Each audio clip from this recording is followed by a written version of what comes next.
여러분 안녕하십니까? 12월 11일 화요일 펜앤뉴스 시작하겠습니다. 자유한국당 원내대표 경선이 조금 전에 마무리됐습니다.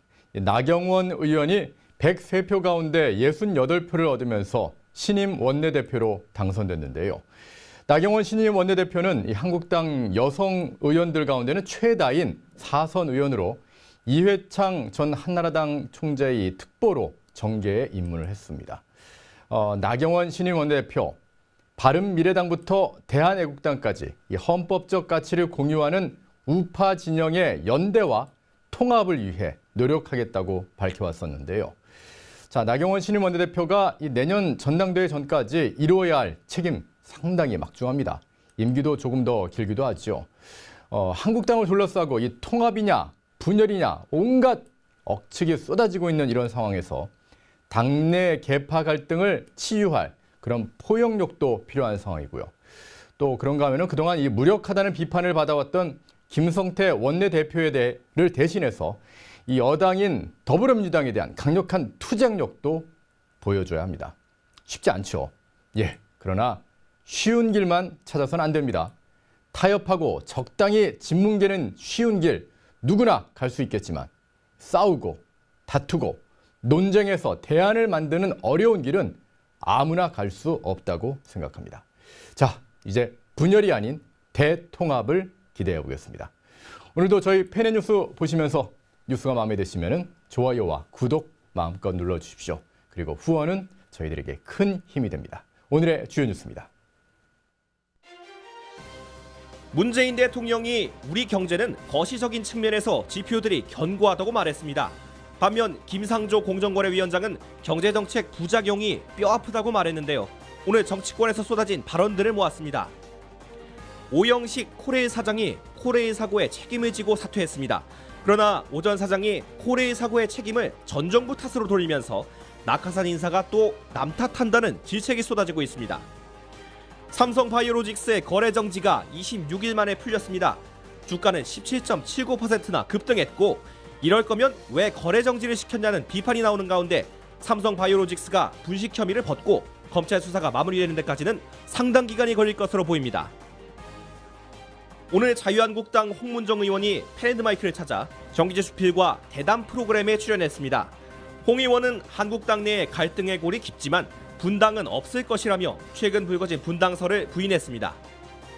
미국이 세계 인권의 날을 맞아 북한 2인자로 꼽히는 최룡해 북한 노동당 중앙위원회 부위원장을 제재 명단에 추가했습니다. 북한을 미국 회담장으로 이끌기 위한 압박이다. 또 북한의 방해로 무산된 UN 북한인권회의에 대한 반격이라는 분석이 나오고 있습니다. 문재인 정부에서 탈원전으로 인해 부족해지는 전기를 중국과 러시아로부터 수입하는 방안을 추진해 논란이 일고 있습니다. 중국과 러시아에서 전기를 수입하면 한국은 에너지 속국으로 전락할 것이라고 전문가들은 지적했습니다. 신혼부부 3쌍 중 1쌍은 자녀가 없는 것으로 조사됐습니다.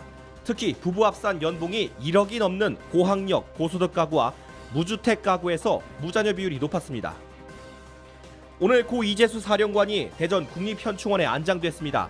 또 검찰이 이재명 경기지사에 대해선 기소를, 부인 김혜경 씨에 대해선 무혐의를 결정했습니다. 펜앤 브리핑 오늘에서 보도합니다. 펜앤 이 시각 세계에서는 마크롱 프랑스 대통령이 소요 사태를 일으킨 일명 노란조끼의 요구를 대폭 수용했다는 소식과 영국 메이 총리가 브렉시트 합의안 표결을 연기해 전국 혼란이 지속되고 있다는 소식을 전합니다. 정기재 주필의 논평과 펜앤 퀴즈쇼도 준비되어 있습니다. 오늘 정치권에서는 정말 말들이 쏟아졌습니다. 저의 옆에 있는 사람들 중에서 가운데 있는 정의당 김종대 의원 이런 얘기를 했더군요. 평양에서 융숭한 대접을 받았는데 평양선언 이후 문재인 대통령이 미국을 설득해 체제 완화라든가 북미 간의 관계 정상화, 남북 관계도 국제 제재 없이 강화되는 것 같은 그런 인식이 있다. 우리나라 우리나라 국회의원이신지 아니면 북한의 국회의원인지 좀 헷갈리는 그런 발언이었습니다. 그런가 하면은 제 바로 옆에 있는 이 김동연 전 경제부총리 같은 경우에는 한국당 입당 제의를 받았었나 보죠. 이에 대해서 자신은 문재인 정부의 첫 부총리다라고 선을 그었습니다. 정치권을 둘러싼 여러 말들 펜앤 말에서 알아보겠습니다. 신민영 기자입니다. 문재인 정부가 김정은 연내 서울 답방을 위해 총력을 기울였지만 실패하는 분위기입니다. 이런 와중에 문재인 대통령의 핵심 측근인 문정인 청와대 통일외교안보특보와 김종대 정의당 의원이 각각 미국과 북한의 반응을 전하며 문재인 정부의 외교 정책을 걱정했습니다. 먼저 문정인 특보는 10일 연세대에서 열린 아태정책연구원 주최 강연에서 미국은 남북 관계가 너무 앞서가면 미북 관계에서 미국이 북한을 설득하고 북한의 입장을 바꾸는데 어려움이 있는 것 아닌가 하는 불만을 토로하고 있다고 말했습니다. 또 같은 날 문 특보는 서울 중구 플라자 호텔에서 열린 국가안보전략연구원 주최 비핵화 이후 한반도 국제 컨퍼런스에 참석해서도 미북 비핵화 협상 교착과 관련해 미국 측에선 북한이 대답을 하지 않는다고 한다며 최선희나 김영철에게 10번, 20번 넘게 전화를 했지만 평양으로부터 답이 없다는 것이라고 최근 미북 관계에 기류를 전했습니다. 문 특보의 발언은 문 대통령이 지난 1일 기내 기자간담회에서 한미 관계에 엇박자가 있다는 지적에 대해 근거 없는 추측성 얘기라고 부인한 것과 정면으로 배치됩니다. 문 특보가 그동안 대북 문제에 있어 정부보다 더 전향적 발언을 해왔던 것을 비춰보면 문 특보 역시 최근 정부의 무리한 김정은 서울 답방 추진 등 일련의 상황을 심상치 않게 바라보고 있는 것으로 풀이됩니다. 친여 강경 좌파 성향 정의당 소속 김종대 의원 역시 11일 한 라디오 방송에 출연해 지난달 북한의 아태평화위원회 리태권을 비롯해 주요 인사들을 만났다. 그들은 9.19 평양선언 이후 별다른 행동이 없으니 왜 이렇게 답답하냐, 결단력이 없냐 이런 이야기를 거침없이 했다며 평양선언 이후 문 대통령이 미국을 설득해 체제 완화라든가 북미 간의 관계 정상화, 남북 관계도 국제 제재 없이 강화되는 것으로 인식한 것 같다고 언급했습니다. 문재인 대통령과 김상조 공정거래위원장은 하루 차이로 경제 상황에 대해 엇박자가 나는 발언을 해 국민들에게 혼선을 줬습니다. 먼저 김상조 위원장은 10일 포항 철강산업단지에서 열린 기자간담회에서 최저임금 인상과 근로시간 단축으로 중견, 중소기업에 큰 어려움을 준 데 대해 공직자로 뼈 아프게 생각한다고 말했습니다. 하지만 문 대통령은 11일 정부 세종청사에서 열린 국무회의에서 지금 우리 경제는 거시적인 측면에서는 지표들이 견고하다고 할 수 있다고 자화자찬했습니다. 문 대통령의 측근 김상조 위원장은 전날 정부의 실책을 인정한 반면 대통령 본인은 다음날 전체적으로 크게 봤을 때라는 쉬운 말 대신 거시적이라는 일반 국민들이 다소 이해하기 어려운 단어를 사용해가며 스스로를 합리화시킨 것입니다. 자유, 진실, 시장, 페넷뉴스입니다. 오영식 코레일 사장이 이 코레일 사고에 책임을 지고 사퇴했습니다. 그러나 이 오 전 사장, 코레일 이 KTX 사고의 책임을 전 정부 탓으로 돌리더군요. 공기업 선진화라는 미명 아래 추진된 대규모 인력 감축 때문이었다. 참 그냥 깨끗하게 물러나시지. 이 낙하산 인사가 또다시 남 탓을 하는 그런 추태를 보이고 말았습니다. 관련 내용 김종영 기자의 보도입니다. 오영식 코레일 사장이 11일 사퇴했습니다. 오영식 전 사장은 사퇴 의사를 밝히면서 저는 지난 2월 취임 당시 안전한 철도를 강조해왔으나 최근 연이은 사고로 국민과 약속을 지키지 못한 것에 대해 사죄의 뜻과 함께 책임을 통감한다고 말했습니다. 그러면서 공기업 선진화라는 미명 아래 추진된 대규모 인력 감축과 과도한 경영 합리화와 민영화, 상하 분리 등이 방치되면서 이번 사고의 근본적인 원인이라고 본다며 철도 공공성을 확보해 우리 사회가 더 안전해지길 바란다고도 밝혔습니다. 최근 계속된 KTX 열차 사고에 대한 책임을 지겠다며 사퇴를 발표했는데 이 자리에서 탈선 사고 원인이 과거 정부에 있다고 남 탓을 한 겁니다. KTX 탈선 사고는 열차의 선로를 바꿔주는 장치에 생긴 결함이 원인인 것으로 추정됩니다. 국토교통부는 현재 KTX 탈선 사고를 조사하고 있지만 한 매체와의 통화에서 조사 과정에서 사고 지점 선로 전환기에서 여러 차례 오류가 발생한 정황을 포착했다. 코레일도 이를 당연히 알았을 것이다 라고 말했습니다. 또 다른 매체는 코레일이 분기마다 점검을 했음에도 선로 전환기 오류를 잡아내지 못했다고 꼬집었습니다. 오영식 전 사장은 사퇴하면서 모든 책임은 사장인 저에게 있다. 열차 운행을 위해 불철주야 땀을 흘리고 있는 코레일 2만 7천여 가족에 대해 믿음과 신뢰는 변치 말아주실 것을 국민 여러분께 부탁드린다라고 말했지만 남 탓을 한 발언에 대해서 논란이 커지고 있습니다. 특히 이 발언이 낙하산 인사로 평가받은 오영식 전 사장의 입에서 나왔기 때문입니다. 오영식 전 사장은 더불어민주당 소속인 전 국회의원이고 임종석 청와대 비서실장과 같은 전 대업 출신입니다. 철도 관련 경력은 전혀 없습니다. 그런데 그와 막판까지 코레일 사장 자리를 두고 경쟁했던 상대는 교통 및 철도 분야의 최상급 전문가로 알려진 인사였습니다. 쉽게 말해 오영식 전 사장은 낙하산 인사라고 할 수 있습니다. 한편 이번 오영식 전 사장의 남탓 발언으로 과거 정부 여당의 남탓 발언까지 재조명되고 있습니다. 문재인 정부의 남탓 발언은 출범부터 지금까지 계속되고 있습니다. 최근의 경제 실패와 이어지는 사건 사고가 이명박, 박근혜 정권 탓이라는 것입니다. 지난 6월 청와대는 취업자 증가수가 급격히 줄어든 데 대해 경제정책 실패는 이명박, 박근혜 정부에 해당하는 말이며 지금은 경제가 회복하는 중이라고 했습니다. 8월에는 이해찬 더불어민주당 대표가 이명박 정부가 4대강 살린다고 돈을 쏟아붓는 바람에 다른 산업 투자가 약해졌다고 했고 9월에는 이낙연 국무총리가 박근혜 정부 때 금리 정책에 문제가 있었고 결국 현재의 가계부채 증가를 가져오는 역작용을 낳았다고 말했습니다. 이외에 부동산 가격이 폭등했을 때도 장관 후보자가 검증을 통과하지 못해 낙마했을 때도 살충제 계란 파동 같은 사고가 발생했을 때도 교사 임용시험 선발 인원이 줄어들어 불만이 늘었을 때도 정부 여당은 전 정부 탓이라는 취지의 말을 했습니다. 한편 국내 매체들은 이날 일제히 오영식 전 사장과 코레일의 조직 구조를 비판했습니다. 조선일보는 사설에서 국민 목숨이 파리 목숨인가? 코레일은 이상한 조직이 돼 있다고 볼 수밖에 없다면서 코레일 사장은 노조 정치와 남북쇼에만 정신이 팔려있는 듯하다고 꼬집었습니다.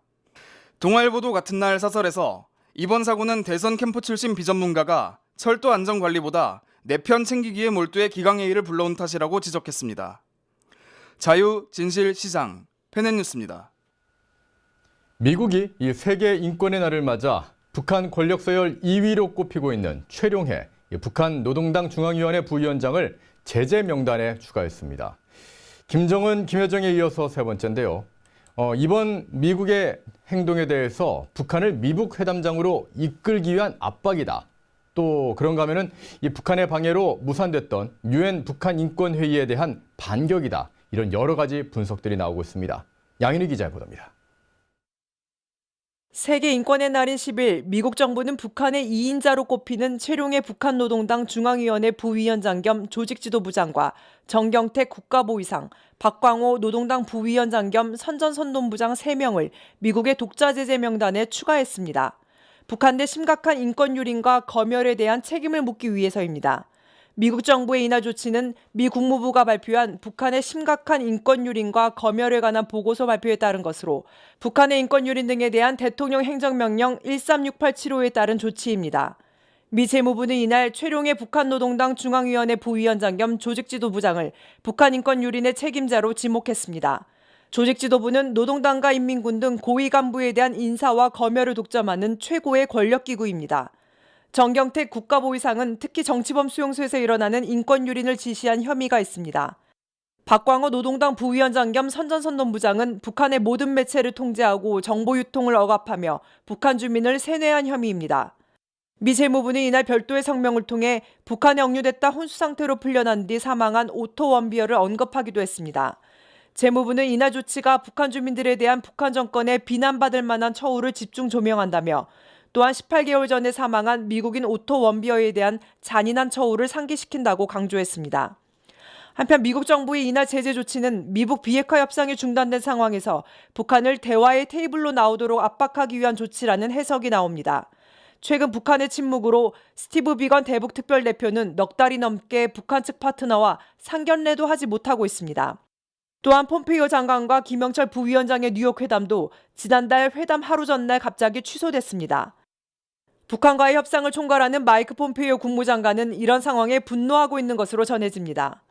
블룸버그 통신은 폼페이오 장관과 가까운 복수의 소식통을 인용해 폼페이오 장관이 공개적으로는 낙관론을 유지하고 있지만 개인적으로는 싱가포르 회담 이후 아무런 진전이 없는데 갈수록 분노하고 있다고 전했습니다. 블룸버그 통신은 이런 상황은 북핵 문제가 조기에 해결될 수 있을 것이라는 기대 수준도 낮추게 만든다며 트럼프 행정부에서 북한의 지연 전술에 얼마나 인내해야 하는지에 대한 회의감이 커지고 있다고 지적했습니다. 또한 최근 존 볼튼 백악관 국가안보부 장관이 2차 미북 정상회담 개최 이후로 북한이 비핵화 약속을 지키지 않아서라고 지적한 것은 폼페이오 장관과 비건 대표를 더욱 좌절하게 만드는 발언이라는 전문가의 분석을 소개했습니다. 브루킹스 연구소 정박 선임연구원은 볼튼 보좌관이 진전을 이루기 위해 추가 정상회담이 필요하다고 말해버리면 북한으로서는 폼페이오 장관이나 비건 대표를 굳이 상대해야 할 이유가 없어진다고 지적했습니다. 한편 이번 제재는 이날 유엔 안보리에서 북한 인권 회의가 열리기로 예정됐으나 북한의 방해로 정족수를 채우지 못해 무산된 것에 대한 미국의 반격이라는 해석이 나옵니다. 다른 한편에선 김정은 답방과 남북 경협에 목매고 있는 문재인 정부의 전 세계 대북 제재 전선에서 이탈하지 말라는 경고가 될 수 있다는 해석입니다. 자유, 진실, 시장, 펜앤뉴스입니다.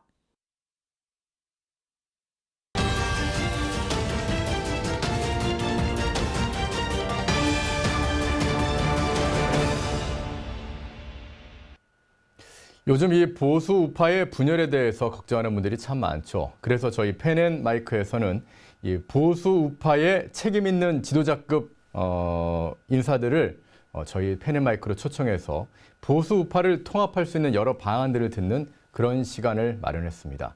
오늘은 어떻게 보면은 자유한국당에서 친박계로 불린다는 홍문종 의원을 모셔서 말씀을 들었는데요. 홍문종 의원은 일단 자유한국당 내에 갈등이 있는 것은 분명하지만 그러나 그렇다고 해서 절대 분당하지는 않겠다라고 선을 그었습니다. 관련 내용 한기호 기자가 보도합니다.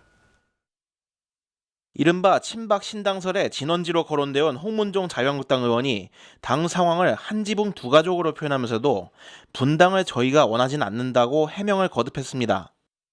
홍문종 의원은 11일 오전 정규재 펜앤마이크 대표와 가진 대담에서 지금 분당하면 몇 분이나 당에서 나올 수 있느냐는 질문에 이렇게 밝혔습니다. 그가 인터뷰 도중 공화라는 가치를 강조하자 정규재 대표는 분당하시면 당명에 공화가 들어가느냐고도 물었는데 억울하다는 반응을 보이기도 했습니다. 지금 분당해 나가시면 그 당 이름에는 공화가 들어갑니까? 아니 전 분당 안 한다고 그러는데 왜 자꾸 저한테 분당한다 그러세요? 억울해요. 전 분당하게. 예. 홍 의원은 대호 정렬이 안 되면 오합지졸이 된다고도 주장했습니다. 11월 말 비박계와의 회동 당시 정주필에 바깥에 나가서 문재인과 싸움해야 할 때지 우리가 안에서 싸울 때가 아니라는 언급에 100% 동의한다면서도 이렇게 말했습니다. 그러나 친박 중심으로 대호 정렬이 된다고 보느냐는 질문엔 그렇게는 되지 않는다고 생각한다고 한 발 물러섰습니다. 대호 정렬을 위해서 당을 만드시냐는 물음에는 신당이 이미 바깥에 있다며 그분들이 지금 이 한국당 안에 있는 사람들을 정죄하겠다고 해서 이른바 친박이었던 사람들까지도 저렇게 비열한 놈이고 책임 안 진 놈이고 대통령 위해서 뭘 안 하는 놈들이니 다 처단해야 한다고 하며 이미 밖에 나와 있다고 설명했습니다. 홍 의원은 당 밖에 있다고 한 주체에 대해 대한애국당만이 아니고 태극기 세력이라는 게 10갈래가 있다고 하지 않느냐면서도 당사자들이 조원진을 대표로 하는 모임이라고는 얘기하지 않는다고 지적했습니다. 친박 탈당을 전제하더라도 조원진의 애국당으로 들어가지 않는 건 확실하다고 못 박았습니다.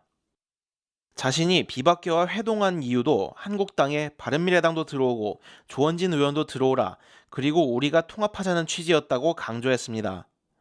자신이 김무성 의원 등의 양보를 촉구하고 있는 탄핵 스탠스에 대해서는 우리가 생각하기에 탄핵할 수밖에 없는 느낌이었다.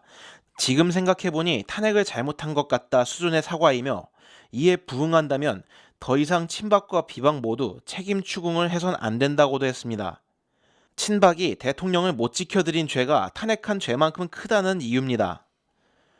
홍 의원은 박근혜 전 대통령으로부터 옥중 지침이 있느냐는 물음엔 지금 대통령께서 탈당해서 당 만들어라 말씀하고 있진 않다고 했습니다. 자유, 진실, 시장, 펜앤뉴스입니다. 지금 댓글창을 보니까 참 여러 가지 말씀들이 많이 오고 가고 있는데요.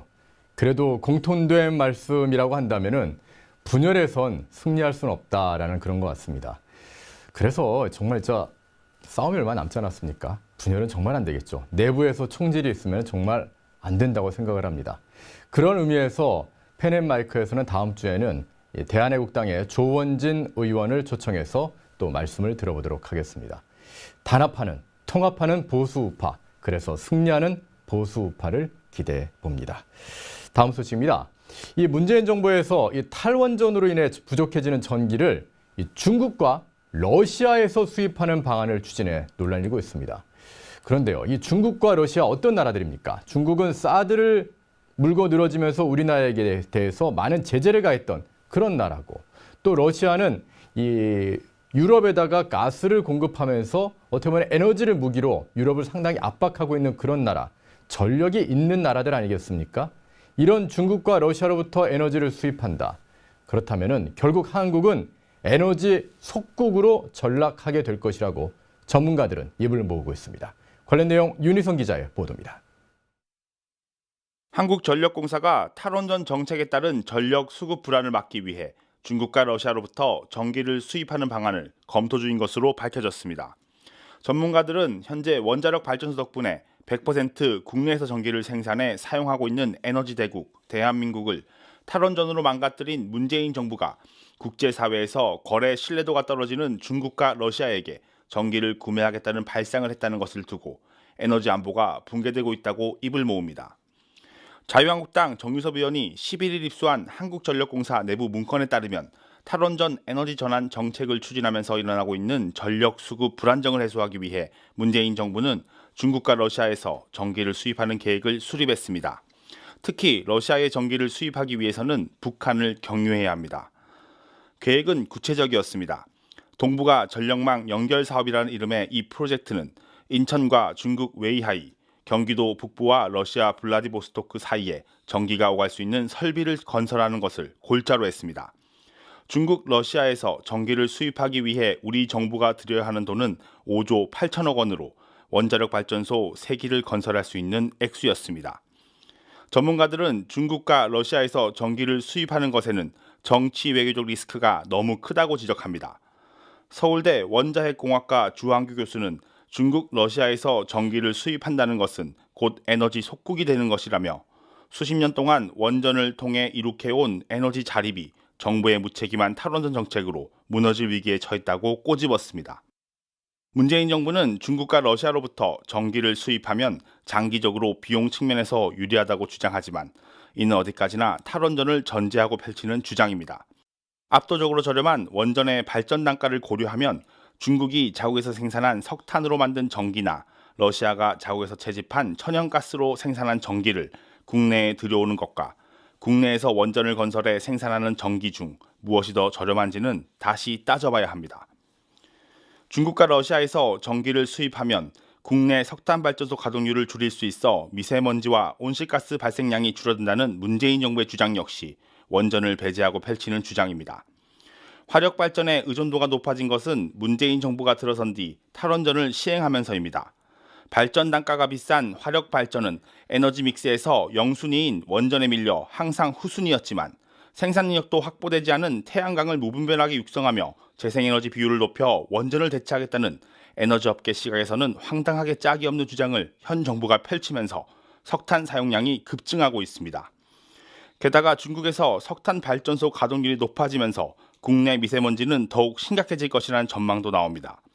에너지 정책 합리화를 추구하는 교수협의회 공동대표를 맡고 있는 이덕한 서강대 화학과 교수는 중국은 주로 석탄으로 전기를 생산하는데 중국이 한국에 전기를 수출하기 위해 석탄 발전량을 늘리면 국내에서 석탄 발전을 줄여도 미세먼지 저감 효과는 미미할 것이라고 일갈했습니다. 자유 진실 시장 펜앤뉴스입니다. 오늘 삼성바이오로직스의 거래량 정말 어마어마했죠. 거의 상한가 근처까지 올라갔다가 결국에 17.79%나 급등한 상태에서 거래가 마감이 됐는데요. 거래 정지 한 달이 채 못 돼서 풀렸는데 사람들 사이에 이런 말이 나옵니다. 이럴 거면 왜 거래 정지 시켰냐? 아니, 거래 정지라는 게 원래 그 투자자를 보호하기 위한 그런 조치인데 삼성바이오로직스 같은 경우에는 그 거래 정지의 사유가 몇 년 전에 있었던 내용이지 않습니까? 거래 정지를 시킨 이유가 참 미심쩍다, 이런 비판들이 나오고 있습니다. 그렇지만 삼성바이오로직스가 완전히 정상화된 게 아닙니다.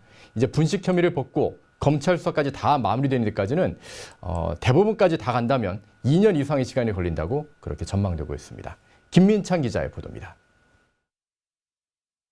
상장 유지로 결정난 삼성바이오로직스의 거래가 재개됐습니다. 오늘 유가증권 시장에서 삼성바이오로직스는 거래가 중단되기 직전인 지난달 14일에 33만 4,500원보다 17.79%, 59,500원 급등하며 39만 4천 원에 마감했습니다. 한국거래소는 어제 기업심사위원회 회의 결과를 토대로 삼성바이오가 경영 투명성 면에서 일부 미흡한 점이 있지만 기업 계속성, 재무 안정성 등을 고려해 상장을 유지하기로 했다고 밝혔습니다. 지난달 금융위원회 산하 증권선물위원회가 삼성바이오의 2015년 지배력 관련 회계 처리 변경을 고의 분식 회계로 결론 내리고 삼성바이오를 검찰에 고발함에 따라 그동안 거래소는 이 회사에 대한 상장 적격성 실질 심사를 진행해왔습니다. 이번 결정으로 삼성바이오는 상장 폐지라는 최악의 상황은 피했지만 이와 별도로 삼성바이오에 대한 검찰의 고발과 중징계는 아직 유효합니다. 이에 대해 삼성바이오 측은 증선이가 최근 고의 분식 회계라고 결론 내린 심의 결과와 관련해 행정소송을 제기한 상태입니다. 행정소송은 1심에서 대법원 판결까지 길면 2년 이상 걸릴 수 있습니다. 소송에서 삼성바이오가 이기면 증선이 의결 내용은 모두 무효가 됩니다. 업계의 한 관계자는 결국 수년이 걸리는 행정소송까지 가서 뚜껑을 열어봐야 삼성바이오의 운명이 갈리게 될 것이라며 회사로선 여러모로 그 여파를 줄이고자 큰 성과를 낼 수 있도록 사업에 매진할 것이라고 내다봤습니다. 삼성바이오로직스는 소송을 통해 회계 처리 적정성을 증명하고 사업에도 더욱 매진해 투자자와 고객들의 기대에 부응할 수 있도록 하겠다는 입장입니다. 삼성바이오의 거래 재개에 시장이 환호하는 가운데 애초에 거래 정지가 불필요했다는 지적이 나오고 있습니다. 상장 적격 심사를 위한 거래 정지는 기업의 본질 가치가 극단적으로 나빠질 가능성에 대비해 투자자를 보호하기 위해서 하는 것인데 증선이가 문제 삼은 내용은 지나간 과거의 회계적 해석에 관한 얘기라는 것입니다. 며칠 동안 바뀐 것이 없는데 거래 재개를 결정했다는 것은 거래 정지 자체가 잘못됐었다는 사실의 반증이라는 비판이 나오고 있습니다. 자유, 진실, 시장, 펜앤뉴스입니다. 네, 정규재 주필과 함께 오늘 뉴스 살펴보겠습니다. 주필님, 일단 삼성바이오로직스는 거래가 정상화됐네요. 원래 거래 정상화를 해서는 안 되는 겁니다. 제가 잘 그런가요? 아는 분 중에 한 분은 그 마지막 날 거래가 정지되기 직전에 삼성바이오로직스가 거래가 정지되면 나중에 오래 안 갈 거다 이게. 그리고 주식을 사는 걸 봤는데요. 오늘 많이 올랐죠. 18%. 제가 아는 분인 것 같은 그런 느낌이 갑자기 딱 제가 아는 들군요. 분인데 예. 글쎄요. 이 사실은 엉터리입니다. 이게 얼마나 생쇼를 하고 있는 것인지 그 회계의 실질이 예를 들어서 뭐 분식회계라고 설사 하더라도 분식회계도 아니라고 저는 보지만 분식회계라 하더라도 그게 회사의 실질이 바뀌는 게 아니거든요. 예를 들어서 뭐 이익이 줄어들거나 자산이 줄어들거나 뭐 이게 아닙니다. 설상이죠. 회계적 표현이 어떻게 되느냐는 논쟁들인데 이걸 가지고 거래중지라는 말하자면 충격요법을 쓴 거예요. 그래서 저는 이 그 정권선물위원회에서 특히 금융위원회에서 굉장히 그 오해와 착각을 했다.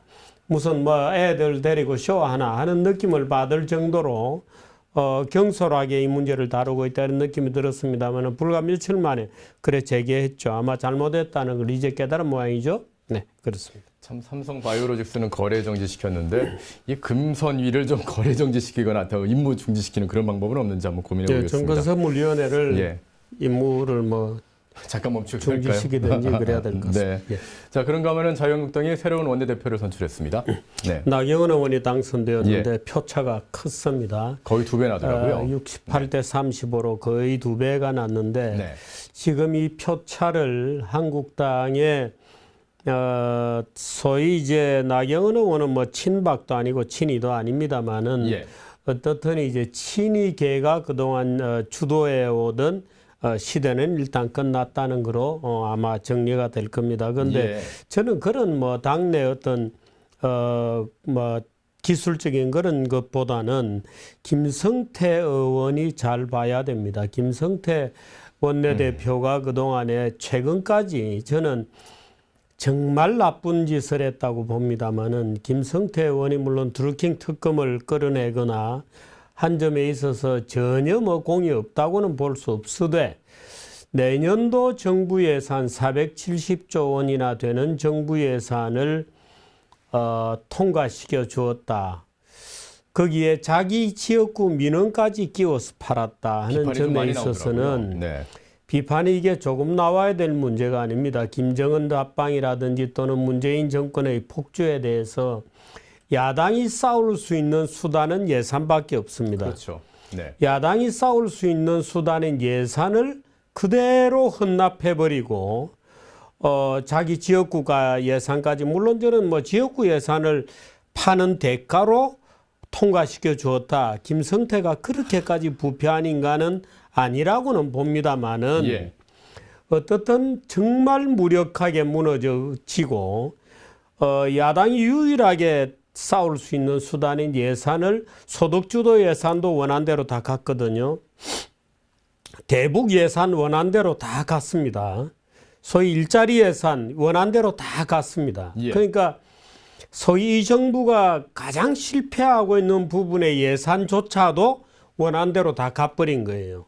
그것을 지금 김성태 원내대표 체제에서 한국당이 막지 못하고 그냥 그 기회를 흘려보냈다고 하는 것에서 그래서 아마 지금 이번에 나경원 의원이 큰 차이로 말하자면 원내대표로 선출된 여러 가지 배경이 아닌가 이렇게 보고, 어떻든 이 한국당이 나경원 의원 물론 뭐 내년도 이제 전당대회도 있습니다만은 예.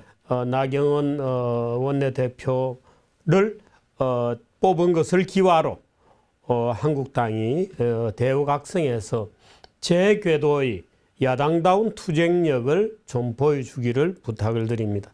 저희 주필께서 뭐 야당다워야 된다 뭐 그런 예. 말씀해 주신 건데, 사실 예산안 처리 누구는 또 그런 얘기를 하시더라고요. 오늘 홍문정 의원도 그런 얘기 잠깐 하셨는데, 국회 선진화법 때문에 질질 끌어봐야 정부 원안대로 그냥 처리될 뿐이다. 차라리 아닙니다. 합의 중이 좋다. 뭐 정부 그러더라고요. 원안대로 네. 통과가 되더라도 네. 싸워야죠. 예. 싸워서 어떻든 뭐 제가 국회 선진화법을 핑계를 대는데 웃기는 소리입니다. 웃기는 소리고 그 투쟁하기 싫은 핑계거리에 지나지 않아요.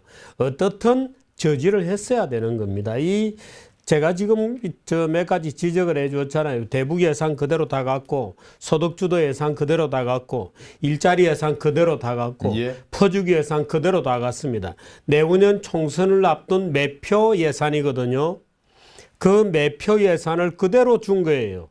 두 자리 숫자의 증가율을 기록한 이 엄청난 매표 예산을 총선을 앞두고 매표하는 예산을 다 그대로 주고, 일부 이번에 그 자유한국당 안에 일부 지도자들이, 예를 들어서 김성태 뭐 이런 등등의 일부 지도자들이 지역구 예산은 예산을 좀 다 받았죠. 늘렸습니다. 이런 식으로 해서 끼워 팔았다. 바꿔 먹었다고는 차마 제가 제 입으로는 얘기를 못 하겠습니다만은 끼워 팔았다. 어떻든 용서할 수 없는 짓을 한 것이다. 이 중차대한 시기에 투쟁의 무기를 제 손으로 다 내놓는 어리석은 짓을 했다고 저는 봅니다.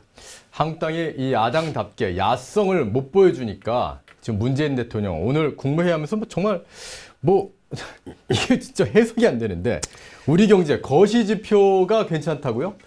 아니 왜 이렇게 어려운 말을 일부러 써서 이렇게 혼란 전술을 쓰시는지 모르겠습니다. 오늘 사실은 요즘 우리 정상적인 국민들 이 정부 당국자 또는 국회나 정치권에서 들려오는 얘기 중에, 또는 길거리 들리는 얘기도 마찬가지입니다만은 참 정신 나간 얘기를 요즘 자주 듣게 됩니다. 예. 오늘 그 야권의 김종대 의원이라는 사람은 북한에서 극진히 문재인 대통령을 환영해 줬는데, 그래서 요즘 뭐 별로 노력 안 하는 문재인 대통령에게 화가 났다 이런 얘기를 했습니다만은 참 기가 찬 얘기죠. 무슨 대한민국 대통령이 무슨 김정은의 심부름꾼입니까? 말하자면 그런 지금 발언을 했고, 오늘 지금 사진의 가운데 나오는 김성조라는 사람은 지금 우리 경제가 52시간 이런 거 잘못해서 정말 참 걱정된다. 자기 일이나 잘해야 됩니다.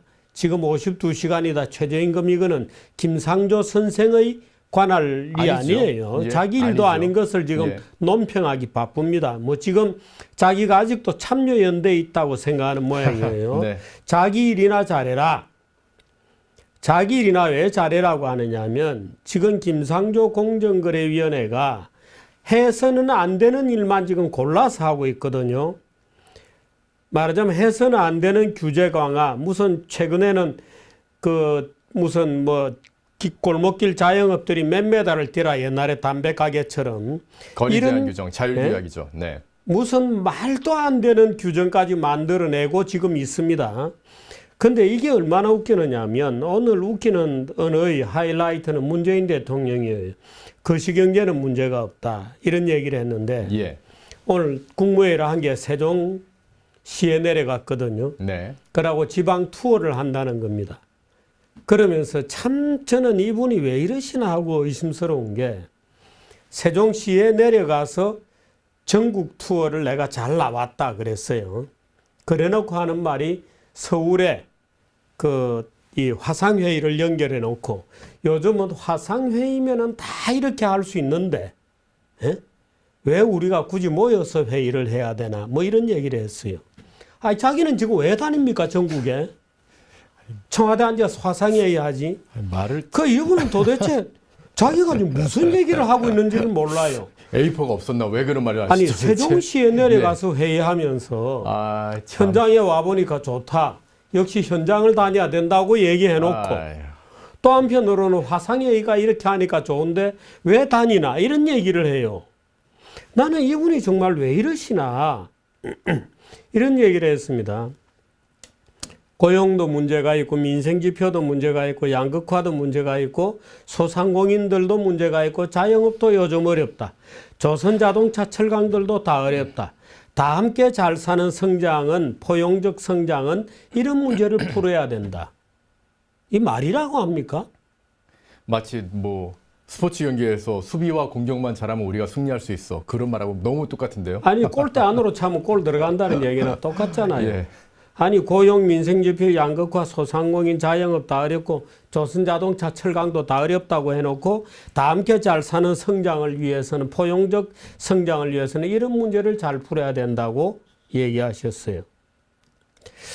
규제 완화를 또 해야 된다고 얘기했습니다. 규제 완화. 지금 공정거래위원회 바로 옆에 앉아있는 저 장본인이 지금 대통령 말씀을 냉큼 받아서 유통산업 거리 규제까지 내놨잖아요. 예. 거리 제한 규제. 지금 이번 주말에 택시도 데모합니다. 예, 맞습니다. 노동조합 데모합니다. 말하자면 공정거래위원회 또 지금 상법 개정안이 법무부에서 내놨거든요. 공정거래위원회 기업지배구조 문제, 상법 개정안, 산업규제, 택시 공유 규제, 뭐 의료산업 규제, 유통산업 규제, 모조리 지금 규제를 쏟아내고 있습니다. 규제를 지금 조금 풀고 있는 것은 아마도 자기들의 정치적 우군이라고 생각되는 특정인들에게 아마도 인터넷 은행, 뱅킹을 조금 줄 모양이에요. 요거 가지고 이제 저는 아마도 요 은행 규제 조금 풀어주는 거는 사이버뱅크 풀어주는 거는 요 사람들하고 내밀한 무슨 정치적 관계에 있는 세력들이 아니냐라고 의심을 하고 있습니다만은 그거 살짝 풀어주는 것이 지금 전부예요. 나머지는 정책이 나왔다면 모조리 규제입니다. 지금 대통령은 자기가 어떤 규제를 지금 묻고 있는지를 모르세요, 이분이. 정말 모르는 것 같습니다. 저는 진짜로 이분이 모를 거라고 생각해요. 아니면은 이렇게 얘기할 수는 없거든요. 그래서 이분이 왜 이러시나. 장소와 거리는 문제 없다고 화상회의 좋다 해놓고 본인은 세종시에 가서 굳이 화상회의를 하고 전국을 지금 순회를 하잖아요. 그러니까 이분은 도대체 왜 얘기를 이렇게 하시는지 규제 완화를 해야 된다고 얘기하시면서 최근에 나온 것들은 전부 규제 강화하거든요. 완전히. 그래서 이분이 정말 왜 이러시나 하는 생각을 오늘 또 해봤습니다. 오늘은 특히나 이 김상조, 김종대 이런 분들까지 또 이상한 얘기를 해놔서 정말 이러다가는 우리가 아예 요즘은 뭐 KBS, MBC 이런 건 안 본 지가 다들 오래되셨을 텐데 정말 이렇게 가면 우리가 귀를 다 닫고 살아야 되나 하는 느낌이 들 정도까지 이상한 얘기들만 오늘 하루 종일 들어야 됐습니다. 지금 연말이라서 뭐 기업들마다 뭐 실적 정리하고 막 그런 일 되게 많을 텐데요. 원래 잘하면 잘 나가는 기업들은요, 막 숫자로 그 보고서를 도배를 합니다. 저희가 몇 %를 성장을 시켰고요, 얼마나 실적을 냈고요. 숫자가 많을 때는 그 기업 잘 되는 겁니다. 근데 그거 대신에 우리는 어떤 뭐 큼과 뽑을 위해서 했고요, 뭐 사업에 기여했고요, 이런 식으로 수사로 만약에 보고서가 채워졌으면은 아니 오늘 이건 대통령은 잘 안 되는 겁니다. 대한민국의 새로운 성장파는 지역이다 그랬거든요. 예, 아유. 참 그 무슨 말인지 아시는지 모르시는지 정말 걱정됩니다. 예, 주필님 오늘 논평 감사드립니다. 예. 정기조와 함께하는 저널리즘 스쿨. 신문, 방송, 학계, 명강사들과 함께 자유언론과 언론인의 자세를 배웁니다. 12월 17일 월요일부터 1월 11일 금요일까지 월, 수, 금 주 3회로 매회 오전 10시부터 2시간 진행됩니다. 예비대학생을 위한 교양 강좌. 예비대학생 여러분에게 꼭 필요한 세상을 보는 눈을 길러드립니다. 12월 22일 토요일부터 1월 19일 토요일까지 매주 토요일 10시 2개의 강좌로 찾아갑니다. 강좌 내용과 일정 등 자세한 사항은 펜앤마이크 홈페이지에서 확인하실 수 있습니다. 우리나라 이 신혼부부의 기준은 보통 통계에서는 결혼한 지 5년 이내의 부부를 신혼부부라 이렇게 얘기하는데요. 신혼부부 3쌍 가운데 한 쌍이 자녀가 없다고 합니다. 좀 눈에 들어오는 부분들이요. 이 부부가 맞벌이를 하고 그래서 부부가 같이 번 돈이 1억이 넘는 어떻게 보면 고연봉이라고 볼 수 있는데 고수입이라고 볼 수 있는데 이런 고학력 고소득 가구에서 오히려 무자녀 비율이 높았고요. 그리고 집이 없는 무주택 가구에서 무자녀 비율이 높았다고 합니다. 관련 내용 이세영 기자의 보도입니다. 급속한 고령화뿐만 아니라 출생아 수도 급감해 최저 출산율을 기록하고 있는 가운데 신혼부부들도 3쌍 중 1쌍이 무자녀인 것으로 조사됐습니다. 신혼부부는 결혼한 지 5년 미만인 부부를 지칭합니다. 통계청은 오늘 2017년 기준 신혼부부 통계 결과를 발표했습니다.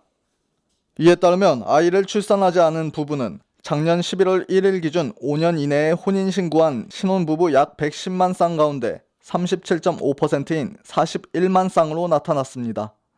이 비율은 1년 전보다 1.2%포인트 상승한 수치입니다. 특히 부부의 소득이 높을수록 아이가 없는 비율이 높아져 부부 합산 연봉이 1억 원 이상인 경우 아이를 낳지 않은 비율이 절반 가까운 44.4%에 달했습니다. 맞벌이냐 외벌이냐를 놓고 봤을 때는 맞벌이 신혼부부 중 자녀가 없는 비율이 43.3%로 외벌이 부부 중 자녀가 없는 비율보다 11%포인트가량 높았습니다. 초혼 부부의 평균 출생아 수는 0.78명으로 전년도보다 0.02명 감소했습니다. 가임기 여성 1명이 낳을 것으로 기대되는 평균 출생아 수를 보여주는 합계 출산율 지표도 지난해 1.05명이었으며 올해는 합계 출산율이 1명을 지키기 어렵다는 전망입니다. 또한 혼인 건수도 지난해보다 6만 쌍 가까이 줄어든 것으로 조사됐습니다. 지난해 11월 1일 기준 신혼부부는 138만 쌍으로 2016년도보다 5만 7천 쌍 감소했습니다. 신혼부부가 140만 쌍 밑으로 감소한 것은 2015년 통계 집계 이후 처음입니다. 지난해 출생아 수도 40만 명 선이 붕괴되며 역대 최저 출산율을 기록한 가운데 이 같은 결과는 결혼도 하지 않고 아이도 낳지 않는 사회 풍토가 심화되고 있는 것으로 풀이됩니다. 이러한 추세가 지속될 경우 국내 인구 감소 시기가 앞당겨질 수 있다는 우려도 제기됩니다. 자유, 진실, 시장, 펜앤뉴스입니다. 펜앤브리핑 오늘은 성기훈 기자와 함께하겠습니다. 성 기자 어서 오십시오. 네, 안녕하십니까. 자, 오늘 이 고 이재수 기무사령관의 발인식이 있었죠. 네, 맞습니다. 검찰의 이른바 적폐청산 수사로 스스로 목숨을 끊은 고 이재수 전 사령관의 발인식이 12일 아침 삼성 서울병원 장례식장에서 진행됐습니다. 네. 발인식에는 50여 명의 유족과 친지들이 모였으며 백승주 자유한국당 의원, 조원진 대한애국당 대표 등과 수백 명의 국민들이 이 전 사령관의 마지막 길을 지켰습니다. 예. 참 많은 분들이 그 빈소를 찾은 것으로 그렇게 전해지고 있는데 저는 좀 이분이 눈에 띄더라고요. 바로 박지만 이지 회장인데 이 두 분의 관계가 굉장히 각별합니다. 고등학교 그리고 육사를 같이 나와서 육사 동기입니다. 그리고 박지만 회장이 감옥에 있을 때 감옥 수발까지 했다고 하는데요. 이렇게 정말 각별한 그런 친구의 마지막 길을 박지만 회장이 지켰었죠. 네, 맞습니다. 박 회장은 11일 오후 일본에서 귀국하자마자 빈소를 찾았는데요. 네. 박 회장은 이날 빈소에서 제 인생에서 제가 사랑했던 분들이 아무 말 없이 갑자기 저를 떠나는 것이 상당히 괴롭다며 지금은 친구가 보고 싶다고 눈물을 흘렸습니다. 참 그 눈물 흘리는 표정, 그 사진을 제가 좀 봤는데 그 사진을 딱 보는 순간 저는 이런 생각이 들었습니다. 자기 아버지도 박정희 대통령이죠. 그리고 어머니 유경수 여사, 그리고 자기 누나 박근혜 전 대통령 다 흉탄에 돌아가시거나 혹은 감옥에 계시거나 얼마나 원망스럽겠습니까? 이 나라가 얼마나 원망스럽겠습니까? 그리고 이제 자기의 가장 친한 친구도 세상을 등지고 말았습니다. 그래서 정말 많은 눈물을 흘린 게 아닌가 하는 그런 생각을 했는데요. 자, 이재수 전 국군 기무사령관 안장식은 어디서 열렸습니까? 네, 오늘 안장식은 국립대전현충원에서 열렸습니다. 네. 오전 11시 국립대전현충원 장군 임유역에서 진행된 이전 사령관의 안장식은 네. 가족과 육사 동기 등 200여 명이 참석한 가운데 엄수됐습니다. 이날 이전 사령관의 아들 이 씨는 아버지는 생전에 나는 군인이라 큰 돈을 모을 수 없으니 너에게 줄 건 명예밖에 없다고 말했다고 전했습니다. 명예밖에 줄 수 없다. 그 명예를 짓밟은 사람들이 누구인지 우리가 기억해야 할 것입니다.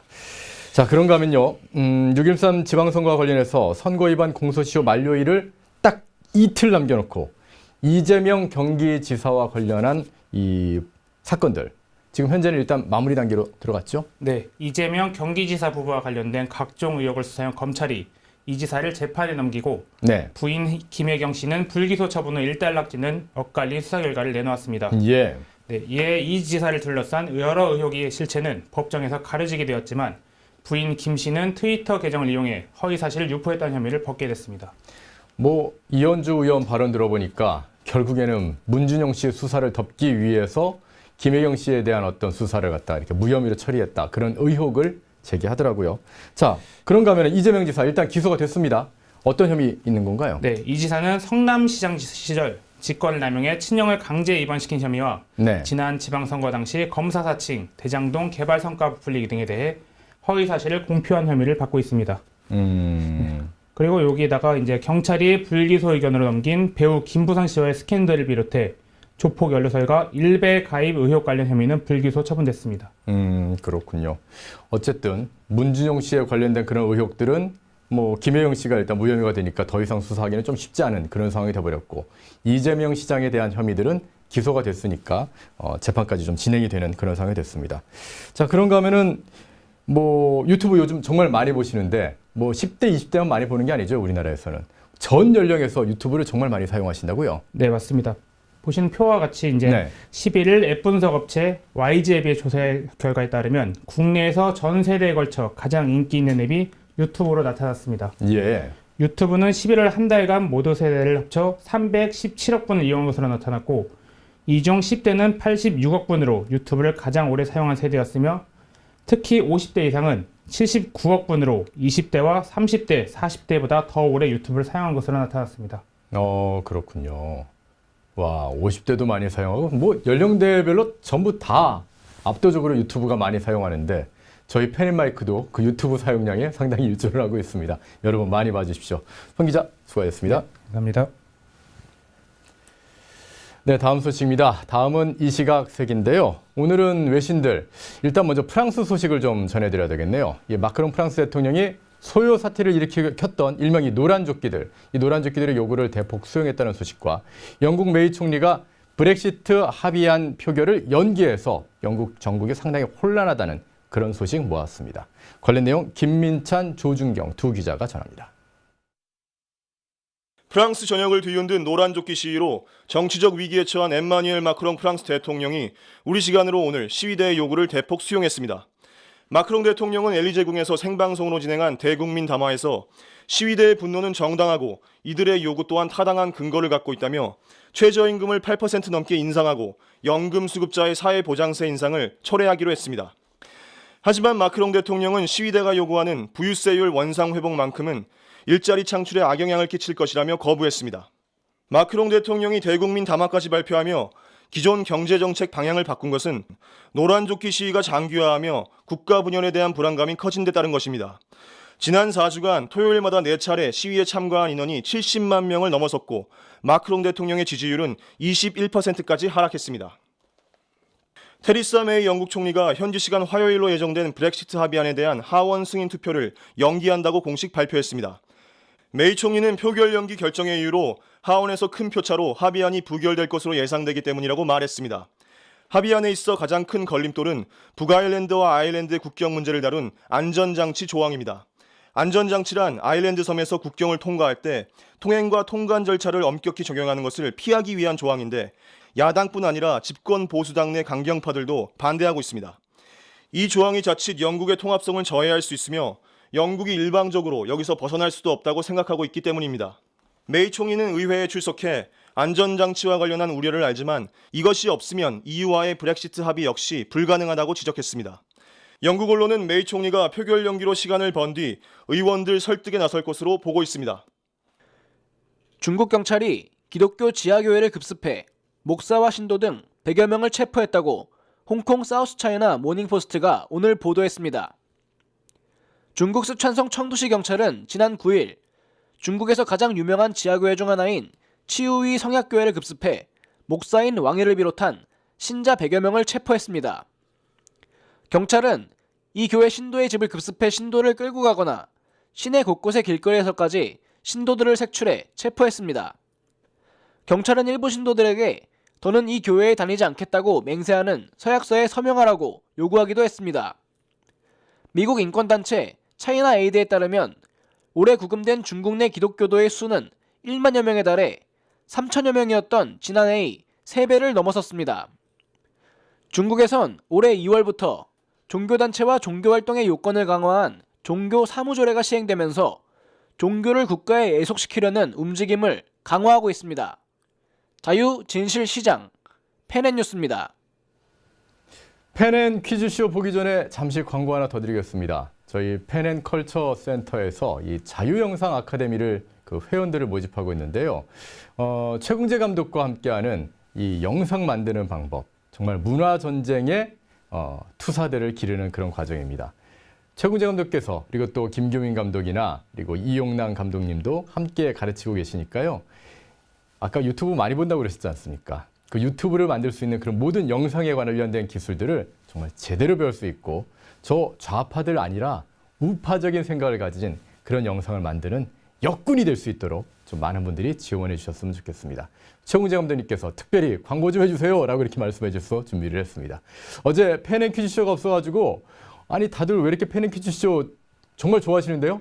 어디 갔어요? 막 그렇게 물어보시던데 저희가 마지막에 그 펜앤퀴즈쇼를 만들고 있는 문배일 씨가 이 편집을 하다가 그만 뭐가 문제가 생겼는지 프리미어라고 하는 편집 프로그램이 갑자기 멈추면서 저한테 그 영상을 보내지 못했습니다. 그러면서 저한테 오늘 못 보냈습니다. 하면서 정말 죄송합니다. 그렇게 얘기하던데 여러분 오늘은 다행히 정상적으로 작동이 됐습니다. 펜앤퀴즈쇼 함께 보시죠. 펜앤퀴즈쇼 오신 걸 환영합니다. 청춘 콘서트 잘 끝났나요? 그리고 어제 퀴즈쇼 왜 쉬었죠? 아이 하나만 해. 아이 그것도 잘 못하는데 오늘 쇼참. 청춘 콘서트 분위기 어땠어요? 아이 뭐 하고 나면 항상 아쉬워.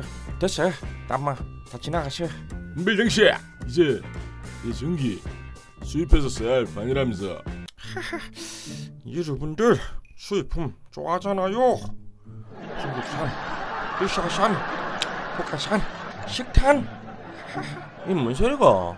태양왕 어디 갔노? 그리고 세계 인권선언 70주년 설마 사람을 바보로 생각하는 건 아니죠? 아 모르겠고 이제 대한민국 인권상 누가 받던가요? 축구는 자살골보다 승부 조작이 제일 어이없죠.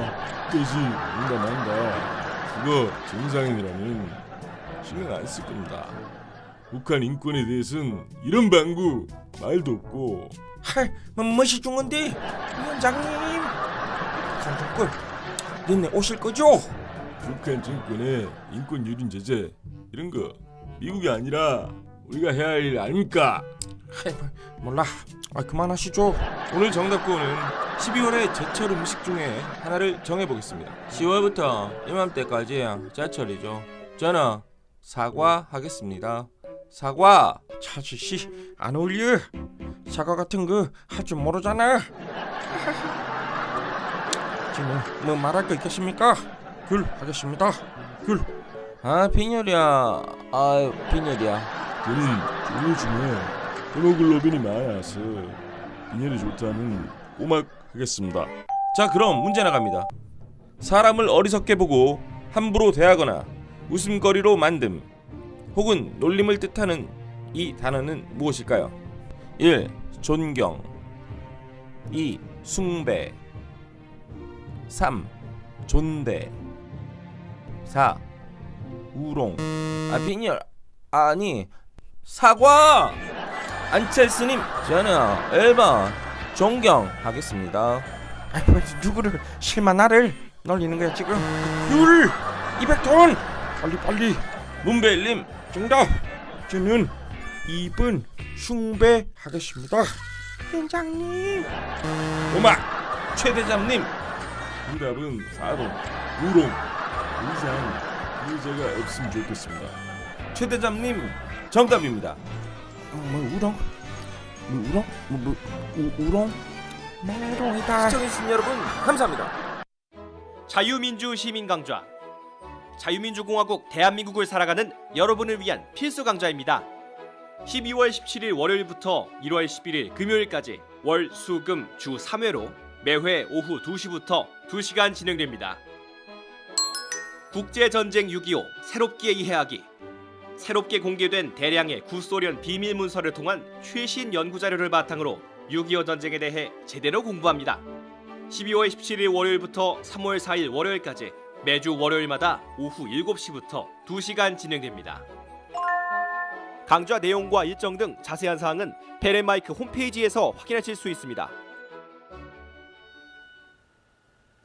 오늘 제가 이 최공재 감독님과 김규민 감독님이 만들고 계신 이 부역자들 3에 출연을 했습니다. 지금 한참 영화가 촬영이 진행되고 있는데 부역자들 3에 제가 출연하거든요. 그래서 저도 처음으로 이 영화란 거에 한번 촬영에 한번 참여를 해봤는데 많은 현 정부의 언론 장악과 관련된 이야기들 또 언론 노조의 이 폐해와 관련된 이야기들을 제가 쭉 인터뷰를 하고 나서 마지막에 이런 질문을 받았습니다.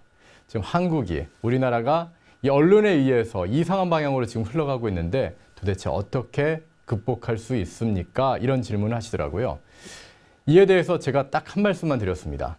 여러분, 저희 펜앤마이크 같은 이런 유튜브, 우파 유튜버들이 싸우고 있습니다. 그러나 분명한 건 저희들이 모든 싸움을 대신해 드릴 수는 없습니다. 결국에는 국민 여러분께서 직접 일어서셔서 정말 마음에 들지 않는 방송은 과감하게 보지 않으시고 그리고 우파 유튜버 그리고 좋은 방송들을 찾아다니시면서 선택하고 분별해 주셔야지만 저들이 움찔할 것입니다. 라고 말씀드렸습니다. 누가 대신 싸워주는 일은 없습니다. 내가 싸워야 합니다. 자, 우리 우파가 승리하는 그날까지 우리 펜앤뉴스 더 많이 시청해 주십시오. 여러분 고맙습니다.